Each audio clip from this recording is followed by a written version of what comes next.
Hello, adventurers. Welcome to Cause Friendship, where we talk to creators from across the world about everything gaming. Our guest today is Divya Dias. She is a writer behind Steam titles such as Ashes and Last Train. She's currently working on New World, the MMORPG from Amazon Game Studios. Divya, welcome to the show. Thank you for being here. Thanks for having me, Shubham. Is there anything Besides, you wanna tell us about yourself that I haven't covered? What are you up to? yeah, so I am, I am the narrative designer on New World with a big, amazing team. And besides that, I'm also working on my own card game called Dilwale. It's a work in progress title. And I make TTRPGs for friends as gifts, That's which we a have to play, but like I put them out into the universe like, Christmas gifts. I've seen you do this, and I think that's such a great way to use like a little bit of creative skill. Is you're not only creating like art, but at the same time it's a present, and it feels so personal. So I definitely want to talk about this. Tell me, how did this journey start? How do you get into designing a TTRPG or designing like a board game? Even where does this? Where did the kind of where did what hooked you into this? So I okay, so I feel that game design is a very broad thing. There is what I do professionally, but there is what I do personally. And I think personally the journey started for me a lot sooner than professionally. Personally, I mean, I was always the kind of person who didn't actually like running around, even when I was a kid. So I always, for some reason, just wanted everything to, come to me, and I would love play acting more than I would enjoy, let's say, running around a person. So I was actually I was in senior KG when this idea came to me of making a game out of Katti and Batti. You know, Right, Katti being you stop being friends with a person, and Batti being, you're friends with the person again. right. And my friend and I at that time, we would actually play act where we would come up with a scenario of why we suddenly couldn't be friends, and then make up and entirely act that out. Mm. I also remember my grandmother having this mattress and a bunch of us cousins having to play together and having to, like figure life before television and the computer Mm. together. Because we weren't actually allowed to watch television when we were small. And we would take my grandmother's odnies and, wrap it like around us as capes, or we would just sit on one end of the mattress and put a bunch of pillows at the other end of the mattress and pretend that this is our ship, and then probably throw in monsters or pretend that we are different characters, and just throw obstacles in each other's way Mm. and forward the game like that. So I was doing all of this when I was a kid, and I don't know why. I think because probably I was in India, that it didn't strike me that I could turn this into a career. So I actually studied pharmacy, and after doing that and after going through different jobs, it was only when a recruiter called David came to me and said, a company is looking for a game writer. This was Games to Win. Would you be interested? I was really at my wit's end at that time, trying to figure out what I want to do.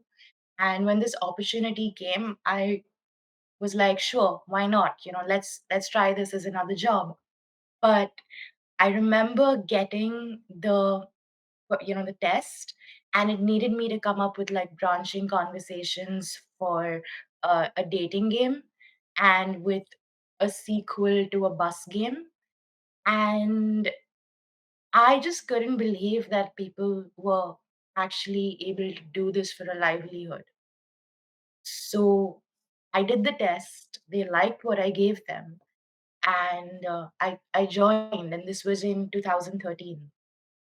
Another thing that really struck me is, especially in India, because it's so nascent, there's no fame. There's really hardly any fortune associated with it. So there's no politics. Mm, So in 2013 when I was joining, and I've gone through all these different companies and different jobs, mhm, and I walk into a bunch of people who mm, are passionate about games, mm, who just want to kind of play games and make games. And the moment they know that you play games, they don't care where you're from, what you're wearing, mm, what your name is. You're just like another one of them. mm, And I think in my journey in games, this is something which has just been universal.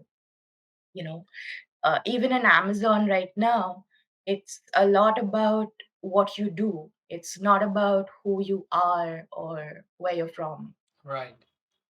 Yeah. Like if you have fun and if you make games and if you play games and you're open to other people and open to discussing ideas, people will accept you. Right.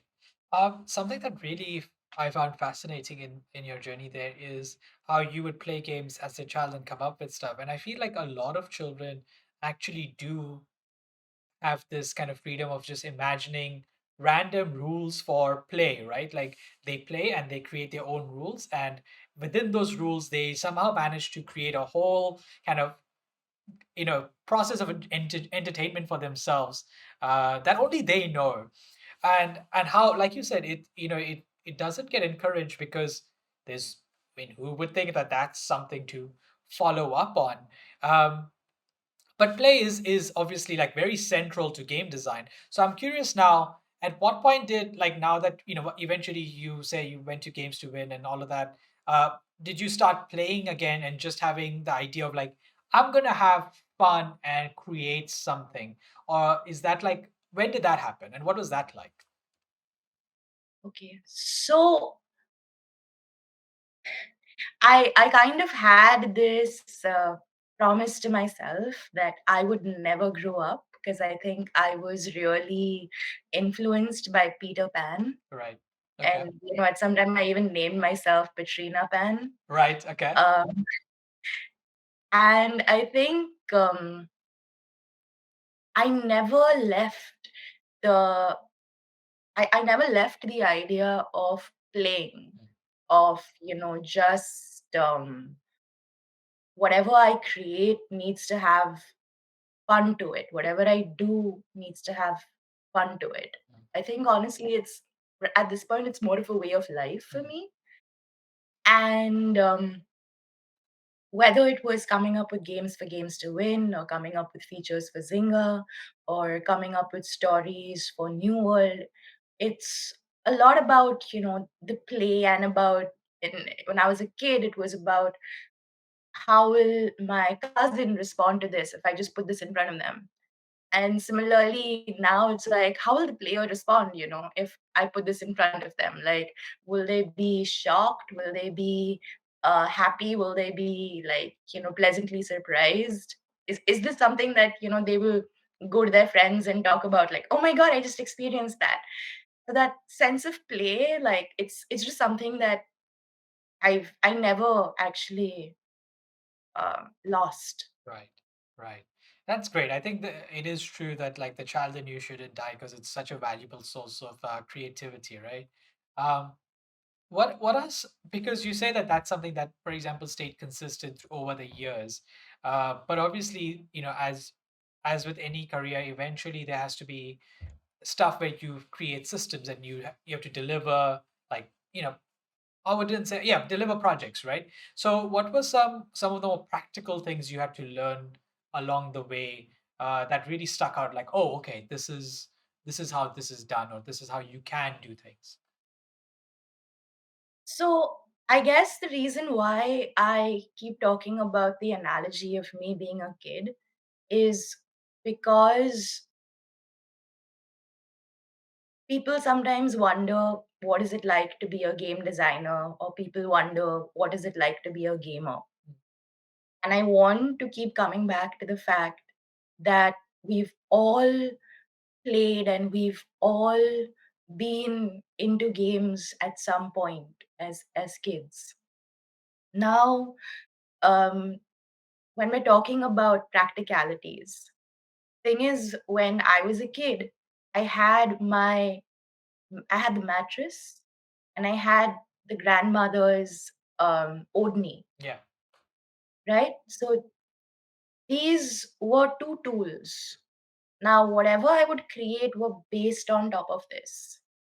So I had something which I could push from one end to the other. I had something which I could wrap around myself and probably make a costume out of. Similarly, when you look at games, they give you different tools. So if you look at card games, they give you pieces of paper.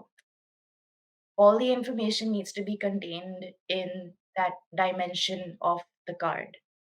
If you look at TTRPGs, then they tend to have dice. So whatever decisions you make need to revolve around the tools of the dice. If you're making a video game, then video games have game engines behind them. So they have certain tools where you put in sound, where you put in a visual, where it's a very specific place, for example, where a dialogue will appear. But again, all of these are your tools. So, and each game has its own tools which are used in a certain way. So, the first thing when you're making a game is to understand the tool inside and out. And then once you know that, it becomes as simple as the mattress in your grandmother's room. Um, Now, yeah. there's one more point to that though, because the thing is, when I was with my cousins, I couldn't play a game if they weren't having fun playing that game. So, similarly, when you're in a team, you have to look out for the interests of each other and make sure that whatever you're creating is something that is for the player, but is also something which your teammates are feeling sufficiently challenged with and are also getting fulfilled with, because you're in it together.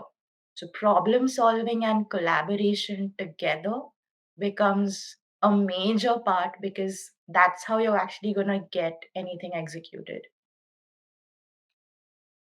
Tell me, because collaboration and kind of working together are obviously key, but they're also very challenging to accomplish, especially because often people, will have different ideas of where this can go, and especially with something like video games, there's so many branching avenues that you can take with a project. Um, what is the decision making process like? How do you get it?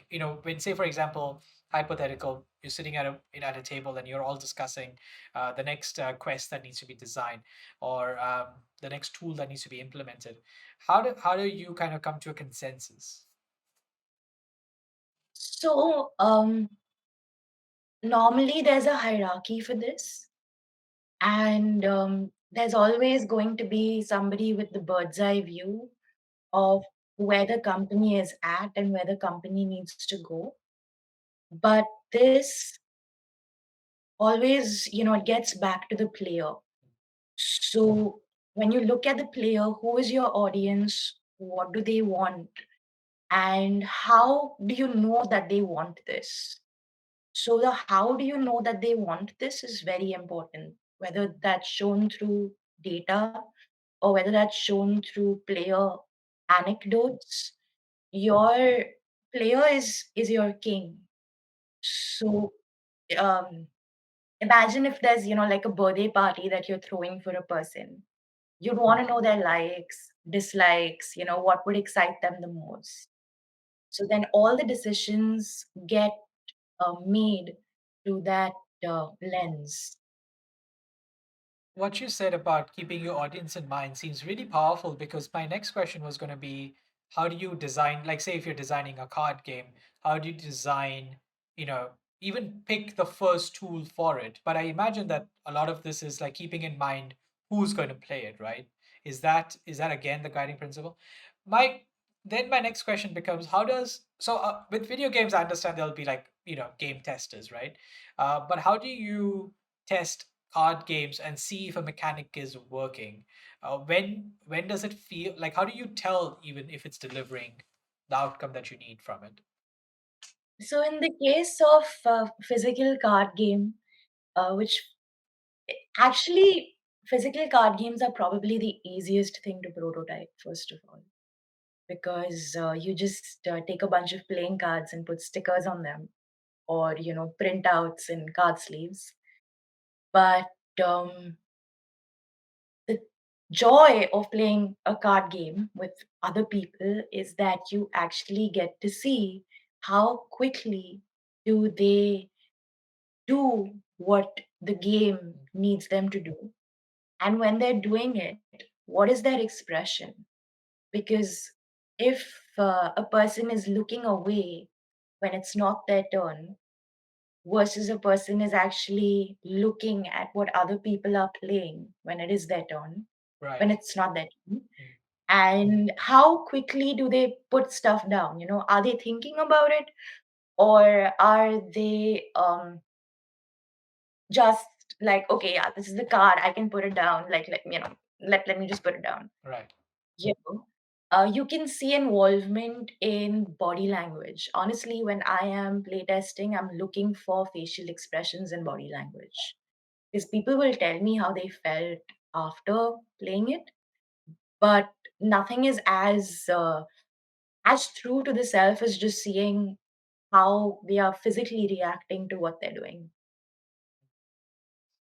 That's again very fascinating. Um, I'm curious, at what point um, do you say, I understand, for example, that you have, say, an audience in mind and you create the games for them, but for me the idea of creating a mechanic is very challenging. How do you think of a mechanic, for example? Like, for example, I understand, say the way we choose ability score modifiers in D&D, right? Roll 4d6, drop the lowest. I get it, but where does that come from? Like, if you were to do a card game, what makes you think of the mechanic behind it? Okay. So, for me, I like creating emotions in my players. So the first thing I would ask is, what is the box? So for example, right now we're looking at a card game. And another box that I like to have for myself is I like having something which will stand out, which will be unique, especially with card games, because, making it on my own for the first time, looking at something which people will look at a card and be delighted. So, for example, for Dil Wale, which is the card game that I'm working on, I thought that each of these cards should be characters, because there's so much you can have from a person in a certain pose in the card. So much humor, so much connection, so much emotion. So I that's how I realized that each card should be a character. Now this is gonna be my box. After the box comes, okay, so what is the emotion that I want to actually convey in this? And I want it to be something such that it will stand out. So I thought of the anxiety that I face when with the idea of meeting my significant other's family members. That that creates a lot of anxiety, and I'm like, this is something which Indians are, especially, like, I know a lot of Indians are expected to do this, and it's a very daunting prospect. So I wanted to bring that anxiety out into the game, and I thought that the best way to do this is perhaps having kind of like a simple take that, where you're building sets. based on being able to woo the family members. And yeah, so the mechanic came from the emotion. Now, I've talked about the emotion, and then I'll speak about the audience. Now, a game about being anxious around a significant other, um, probably a lot of Indians would relate with it. So, probably Indians are my audience. And I know the games that my friends love to play are games like Monopoly Deal, Uno, Mm, Love Letter. sure. And yeah, and like another thing is Indians are always looking to, like include more Indians in what they are playing because there's a big drive right now of getting more people involved in board Mm, games. mm, So having something that's extremely easy to understand is important. mm, So all of this groundwork needs to be set first. mm, Like, what's the emotion? What's the audience? What are the games that they like? Once that is set, then you can be like, okay, so this is how you play Monopoly Deal, or this is how you play Uno. And luckily, they have take that which funnels back into what I want because it funnels back into the anxiety. And then understanding that, okay, fine, I have my basic, but I need my thing that's going to really make this shine. And very often that comes from a twist. So you're never designing a game completely different. You're designing it more by understanding what you like and then giving it a twist. mm, So because I'm looking at family members, right?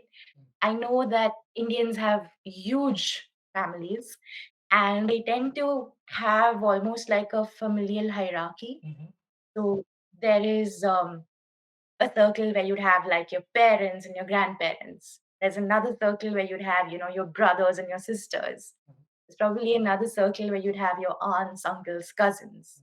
mhm. And then another where, you'd include neighbors sometimes even, the watchman because he helps you, sneak things up or Right. slips in a good word for you, Sure. with the family. Sure.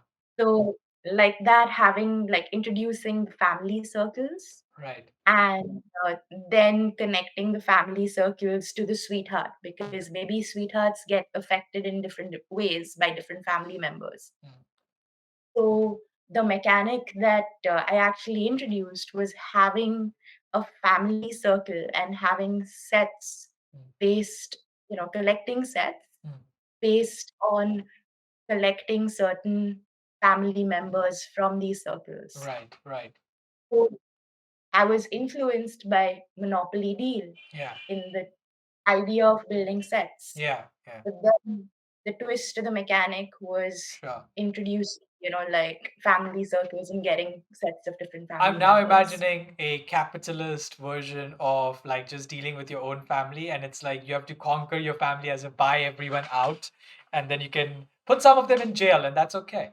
Um, No, I mean, sure, we could do a spin-off of that and call that. Um, look, I'm sure there's tons of probably celebrity families that we can do spoofs on, true. but uh, I mean, in this case it's more about it's even worse actually Mm, because it's about playing the powers of family members right. against other Right. family members to get the family members that you want on your Ooh, side. I love it. I love it. It's giving me some nice what's it, soap opera vibes, but I like it. I'm curious to see when this comes out because I would definitely love to play this.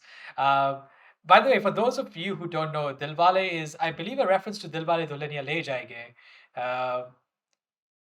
um well, it's a work in progress Sure. title. Yeah. Still haven't decided it, Sure. but um the thing is, yeah, like I I haven't decided on the name, but Sure. I again, I think it's a great name Indian if that's the eh, one you go with, but yeah.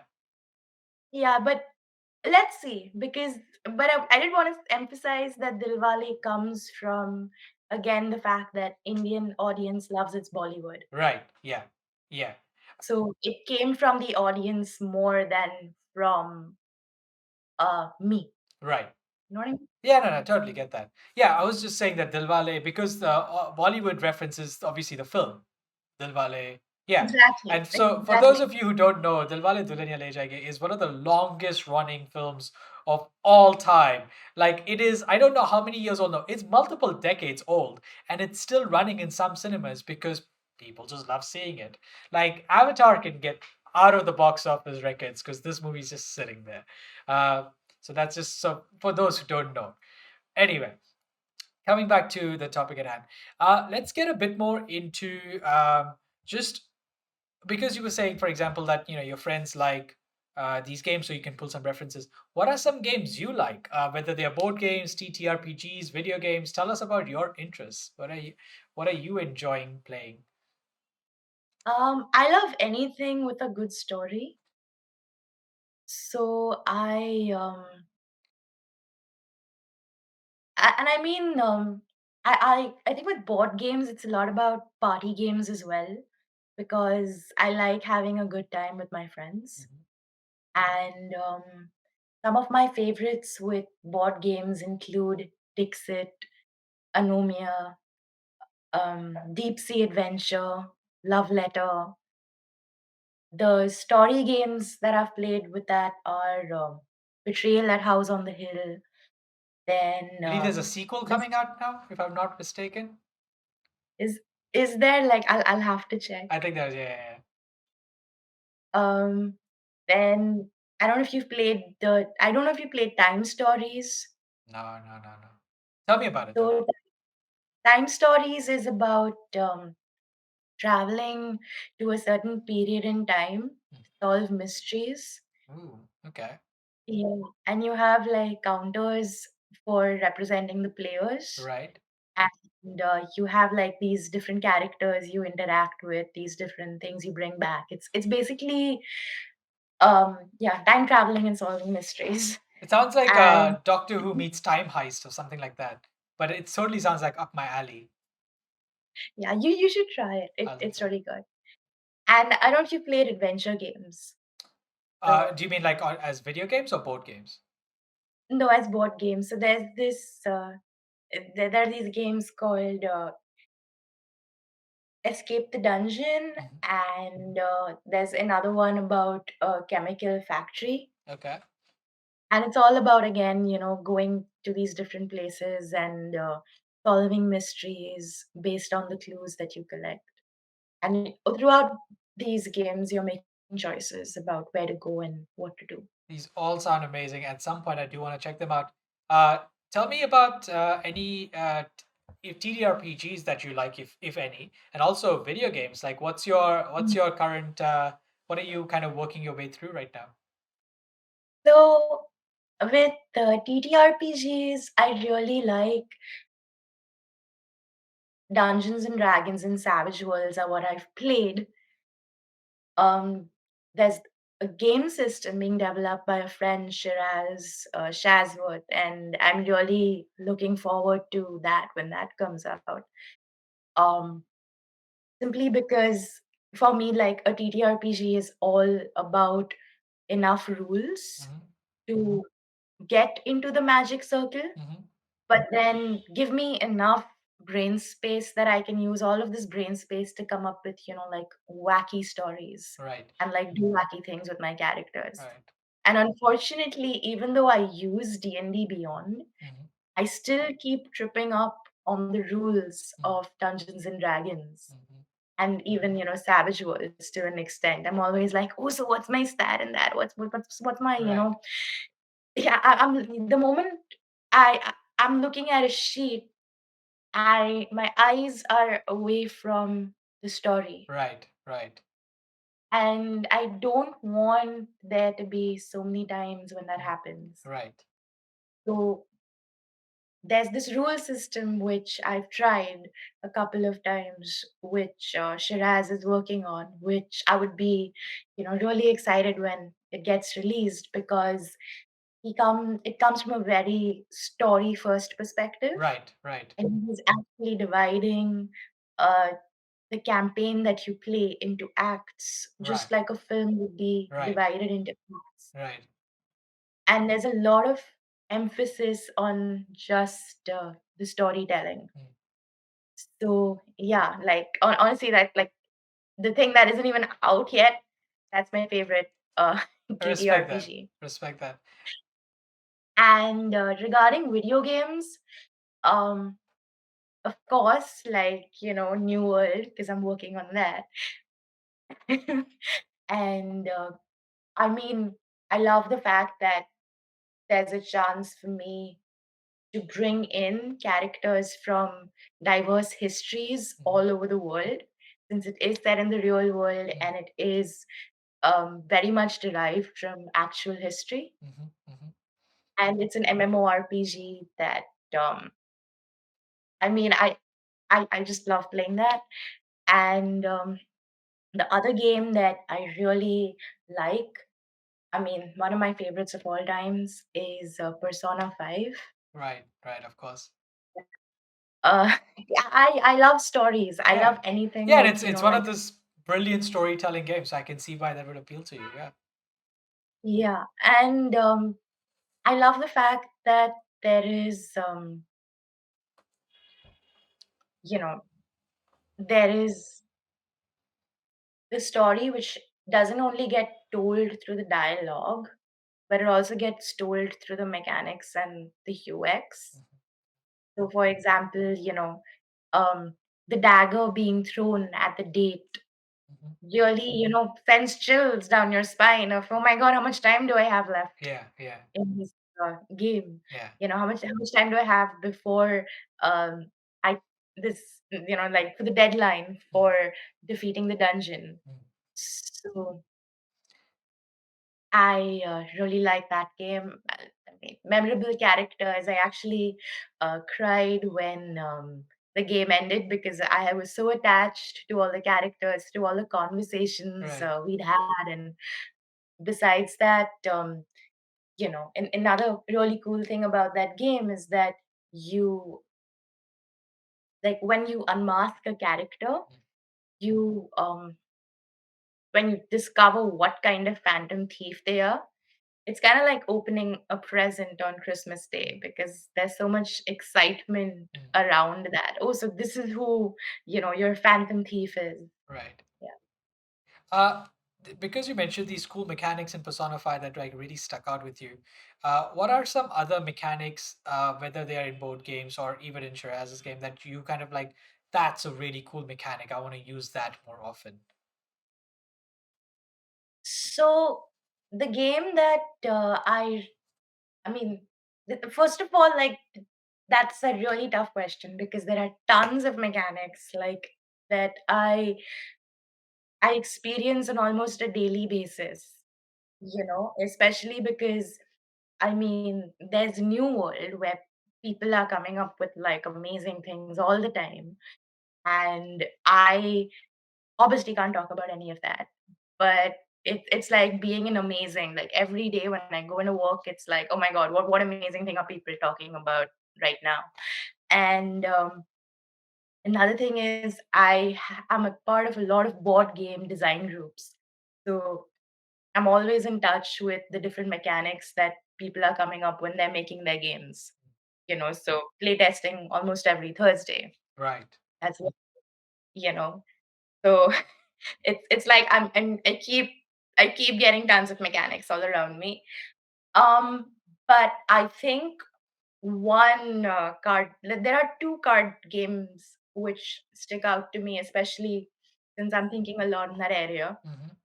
One is this game called Gloom. Hmm. And in Gloom, what happens is again all the cards are characters, and what you have to compete with is having the saddest family by Right. the end of the game. Okay. Yeah, and the things in your hands are like these transparent sleeves, not these transparent cards which you place on top of the base character card. Hmm. Hmm. So you still see the character, but just putting the transparent card on top of the base card would increase or decrease their happiness levels, which I think is a very cool, tangible way of increasing and decreasing Right. stats of a character. Yeah. Yeah. Yeah. Yeah. Definitely. And there are a lot of things that can be done with the way cards are constructed, which can be used in so many different ways. Mhm. That's an example. The other game which I love is this game called Hanabi. Mhm. I don't know if you've played it. It's a cooperative game Mhm. where, so normally in card games you get to see the cards in your hand. Right. In this card game, you do not get to see the cards in your hand because you have to place your cards like this. Right. You have to direct other players based on what cards you see in their hands, Right. which is an amazing way for to build collaboration. Yeah. And it's such just a simple twist of, hey, you can't see your cards, but you can see the cards of everyone else. Right.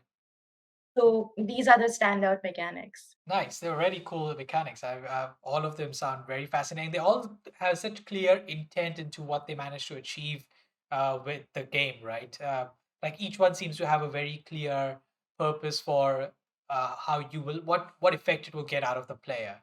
So I think that again kind of shows that that focus matters because otherwise you can add a lot of mechanics, but then it just becomes clutter because you're not going to do anything with it, right? Um, tell me some, And yeah. important, one sorry, an important thing about a mechanic is, therefore, so what I started with initially about the box, you can Mm, also think about that as pillars. mm, Your audience mm. and the emotion that you want to drive, any mechanic that you add should drive these things. And the simpler, the better. Right. Always You, simpler the better. yeah, you don't want to clutter it. You want people to just get in and stay in for as long as possible. Nice. I get what you mean. My other question is, so because you've had such an interesting journey, and I just want to focus a bit on that for a second. Um, you've gone from essentially discovering that you can make a career or you can have a job writing for games and creating for games in India to now working on one of the biggest games out there. What was the process for that? Like, how does, if say for example tomorrow I want to look into doing something similar, right? Just working for a game studio. Let's say I'm not going to get ahead of myself and say I'll land up at Amazon Game Studios, but I want to work at a game studio. What are some steps that I can take to kind of go in that direction? Okay, so I think your geography makes a huge difference to your approach, because in India, we have a very nascent game scene, Mm, which means that a lot of people are out there who are looking for talent. mm, Talent is in shortage. mm, So, there are groups. So, if you're looking at um, board games, there's a board game design lab, which has a WhatsApp group. mhm, There's people like, Falgun from Dice Toy Labs, who you can reach out to. There's even Andy mm, Dessa.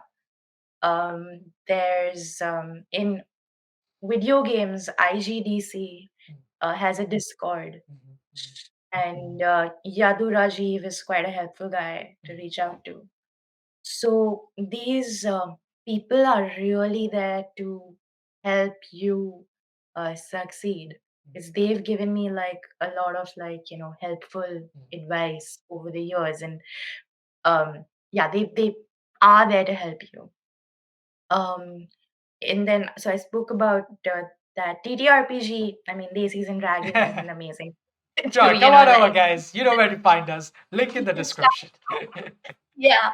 But I mean, it's a lot about just getting in touch with the right people, Yeah. because making a game, especially for an Mm, audience, is a lot about connecting with the people that you're working with. They want to know they're going to have fun with you doing this thing, which is impossible, Mm, which is insanely difficult, and which is a huge risk. So you got to go out there, you got to make friends with people, and you've got to keep making, even if you don't make games, make critiques of the games that you like and that you'd like to work for. right. So, for example, if let's say you're like, hey, Zynga is a huge company in Bangalore, Mm, I'd like to work for this. Understand what games Zynga is working on in India. mm, So for example, if that's Farmville, mm, study Farmville. Be like, this is what works, this is what doesn't work based on the audience which Farmville has. mhm, Give it to the recruiter, give it to the people who are working. mm, Because you've done your homework on the game which they're working on, they're gonna be that much more excited in seeing who you are and what you have to contribute. right. So a lot about it is understanding what the people that you want to work with want, Mm, and then showing them that you can deliver it, right? Because I mean, I've worked at Simple Studios, and I've also been responsible for like recruiting people there. And if a person, would think out of the box, or really connect with what we're trying to deliver in the game, mm, I would automatically see that and be that much more excited in helping the person mm, get into the company, mm, you know. right. Because yeah, and that's one thing. Now in the US and Canada, what happens is there's a lot of competition. There's everyone wants to make games. Everyone thinks like making games is the coolest thing you could ever do, you know. So over there, especially as an Indian, of course, you need to do your work with the visa, Mm, because design and narrative design mm, are not fields which it's easy to get sponsorship for. mm, So that's gonna be your first and biggest barrier. Once you get through that, then you need to understand that you're at in a playing field with people who are used to just work at like another level, um try like break your head and still not get a game job. mm, You have to understand that that is the kind of talent that you are going to be dealing with. So you have to know what makes you stand out.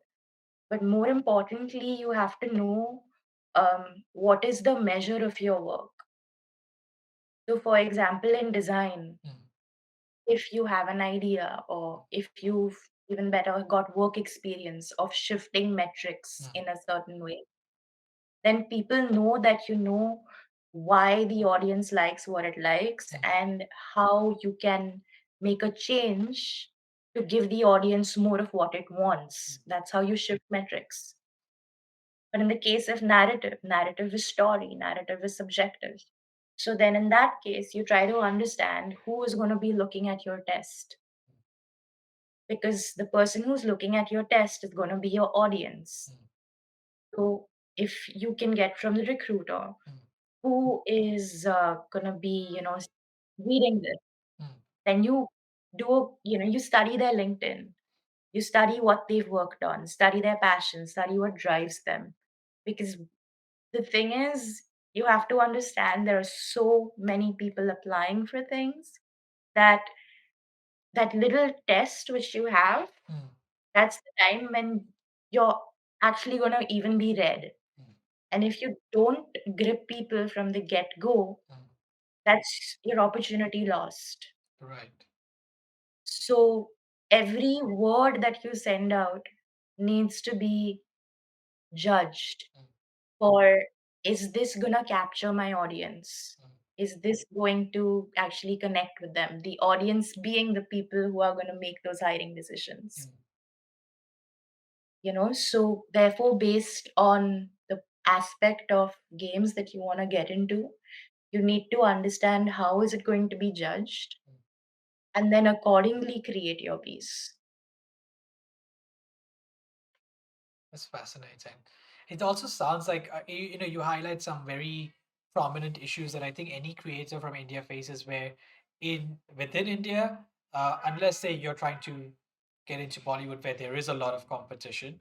Uh, if you're in say other creative spaces like games, video games, board games, it's a very small community, so everyone can connect a lot quicker, um, and it's more kind of helpful. And also, there's only so many opportunities, so everyone's kind of has a generally good grasp on it. But the moment we enter the world stage, especially like you said, North America, it does become really challenging, and there's so many other barriers, like you said, financial and all of these. Are there any tips you can give on? You've already given a lot in terms of the how to approach recruitment, but um, what's is it better to say have a portfolio or a website, or should like is there something that I can do and like create to showcase my work better and catch eyes? Is that anything that even helps? So I would say that, your portfolio is a lot like your product. Right, You can have the product, but if you don't market it, no one's going to know about it. right, right. So therefore, like I know a lot of people go on Twitter Yeah, because it's like the best place to, I have never been able to do that, yeah. unfortunately. Same. I'm But terrible at this. Yeah. but I know a lot of people use that as a medium of connecting with people. Mm, But definitely what you'd want is you want to go out there and make friends. mm, You know, get interested in people's work. mm, Because a lot of people want to show their own work. mm. Very few people actually take the time to thoughtfully judge or, thoughtfully contribute to another person's work. Right. But when you are working in a team, Mm, it's not so much about what you are doing on your own as much as how what you're doing is contributing to what another person is doing on the team. mm, So I would say that yes, a portfolio can show what you can do, mm, but a lot of people do that. mm. What is even better is reaching out to people and having good conversations about what they have done in a way that makes sense to them. The thing is this, I'm just pausing because it resonates with me a lot, because I'm like, yes, I know I need to do this and I'm terrible at it, but totally, I can see the value of what you're saying there. Um, just I'm curious about, because the video game industry is infamous for dealing with crunch and kind of tight production schedules, more so than say I would imagine board games and TTRPGs, which can have more shifting deadlines, even though there are still publication schedules and stuff like that. Have you faced that, and if so, what's a good way to navigate that for those who might be getting into it? So currently, the whole world is about mental health, Right. especially with everything that's going down Sure. around us. So if your manager is reasonable, and I'm very lucky because I'm very reasonable person, but you should be specific and clear about your Mm, boundaries. You should be like, I can't work on the weekends, mm, and whatever work needs to be done, I will do it on a Monday. mm, And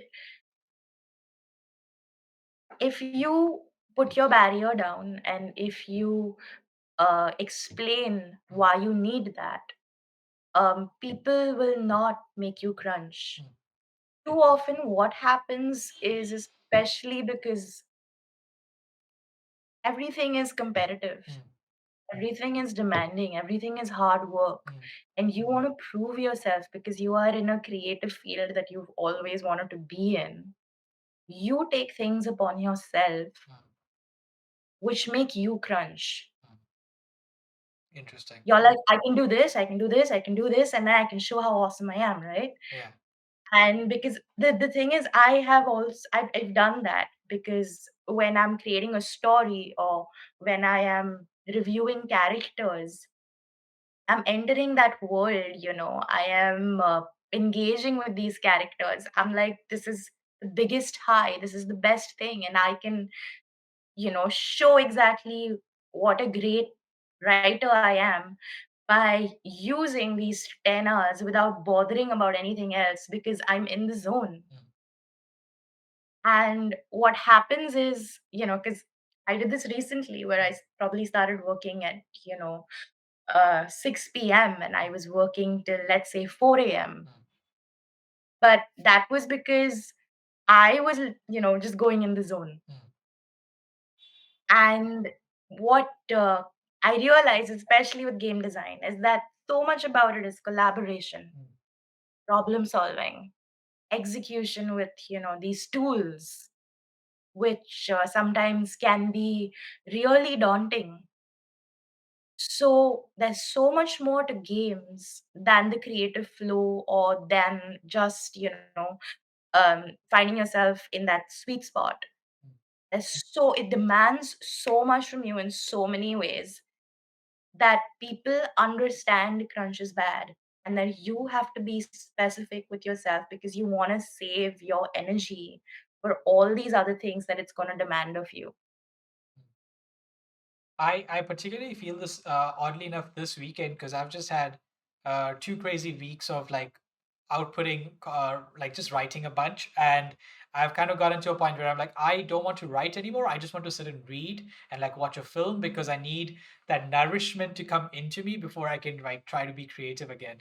Um, so yeah, it's just that. Yeah. Yeah, And the thing is, you would have done that because you would have gotten into the zone, right? yeah, yeah, You exactly. would be like, this is amazing. It's a high when Yeah, you experience it. yeah, And it's important to be like, okay, I can do this much mm, because then there's all these other things which I also need to do, and I need my energy to be high for that. right.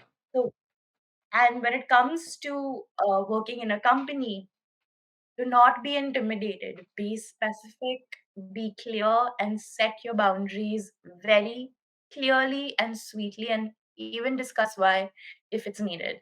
Mm. No, I totally see the value of that, and I know definitely people in my head who need to listen to this advice, including me, but like some people. So I'm looking at you. You're there in the chat. You better note this down. Um, all right. I just this has been really enlightening. I've just gotten a wealth of knowledge from you. Is there anything that you want to talk about? Actually, I do have one more question.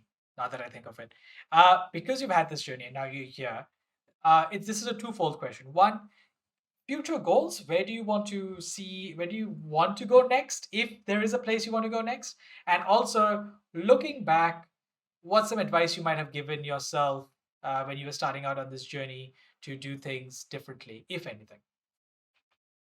So, um, the thing is, as I said, I'm Petrina Pan. I, don't grow up, Yeah. and I mean, I have this big idealist in me, Mhm, which kind of wants to use games to, mhm, make the world like a happier, more inclusive place. mhm, And for me, what I see is I see myself going into new world and, trying to make the characters more diverse and bringing in, like different histories, bringing in different people from different walks of life. Like, we already do that, but I feel that there's a lot more that can be done, a lot more stories to share, a lot more, mhm, places to go mhm, in just helping players. interact with and walk in the shoes of people from different countries in life as we know Yeah. it, Yeah. you know. So that's kind of like where I see myself going, like just making the world a better place in whatever way I can through games. And even with like, Dilwale, kind of, making people feel really, really being able to laugh at this awkward thing that we have of having to convince the family members of the person we like to like us, you know.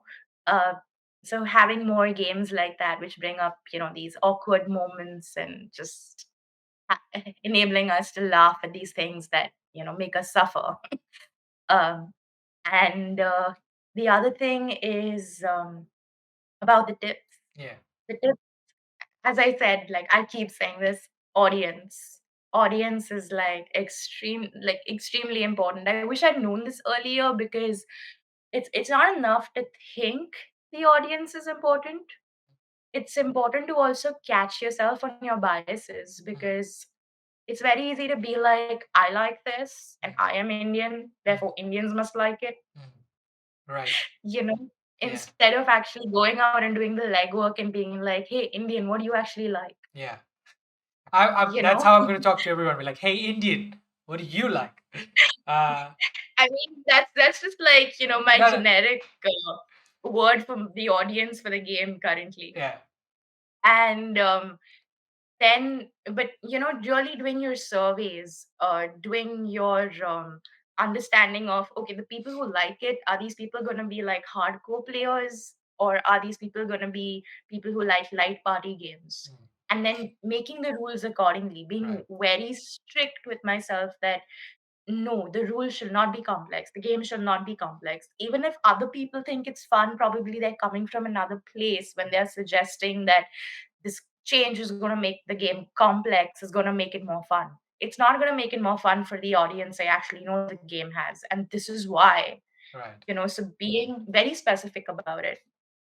The second thing is, yeah, the idea is in the execution. Mm, So we get like these amazing ideas, mm, and and you know they sometimes go somewhere and they sometimes don't. But um, understanding that it's only there when it's out there. Otherwise, it's just some yeah, it's just sitting on thought paper. that It you doesn't actually matter. It needs to be yeah, played. It needs to be interacted with, and you need to try it out. Otherwise, you're not going to know if it's working. exactly. And a lot of innovation can just come from a simple change in the execution. Mm, So as I said, like, there's in Dilwale, there's sets. mm, Set building is not new, mm. but set building with family circles is. Yeah. And that came in because of the execution. That didn't come in, I didn't think family circles. Right. That came in because I was actually, Yeah. building it out. Right. Right. So the idea that I actually love the most came from me executing it. Mm, mm. Right. Yeah. Okay. Awesome. I loved all of that. Thank you so much. Is there anything you want to talk about that I haven't asked? Anything you want to cover? Any questions you have for me? You don't have to. Just if anything. Yeah. So you'd actually asked me this thing as well about, my what's my take on the difference between board games and video games and tabletop RPGs. So I think, like I thought about the answer to that. And I feel like while they are similar in terms of you need them to be fun Mm, and you need people to have stories in them that they're going to share with their friends, mhm, the differences are in how exactly you immerse people. Because as I said, right, it especially with story driven games, it's all about the magic circle. mm, So it's all about understanding the balance between rules and imagination. mm, So a video game will have more rules than a board game than a TTRPG. mm. or like ideally, that's how I look at it. Yeah. And it will have a lot more player imagination Mm, in TTRPG mm, versus board game versus a video game. mm. But then video games have these SFX and these VFX, like you can suddenly trigger something in a way that you just can't do with a TTRPG. Right. Like if somebody was to Mm, uh, throw a dagger at a calendar in mm. front of me while I was playing a game with them for Yeah. real, Yeah. I would be scared, Yeah. you know? Yeah, definitely. But Yeah, just a little scared, y- but yeah. little. Yeah. But if somebody does that in like a Persona 5, I'm like, wow, that Yeah. that is so exciting. Right. So accordingly, the tools that you have for immersion are different, and therefore it's important to build a story accordingly. Agreed. 100%. Know your tools so that you can use them correctly, or use them well, not correctly. There's no, I don't know if there's a right way, but there's a good way, I guess. Bring uh, the most out of them. exactly, all right. If that's all, ladies and gentlemen, thank you for tuning into this episode of Cast Friendship. We have one more left for this season, and then we'll go on a short break before we come back with season 3 with a whole new range of people. You can catch the VODs for all of these on YouTube, so make sure to catch that. And yeah, next week we have Fabio Casa, who is the designer behind Gandharvas, which is a whole new TTRPG based on Indian mythology. Chirag will be taking that interview, so make sure to tune in for that. All right, thank you and goodbye.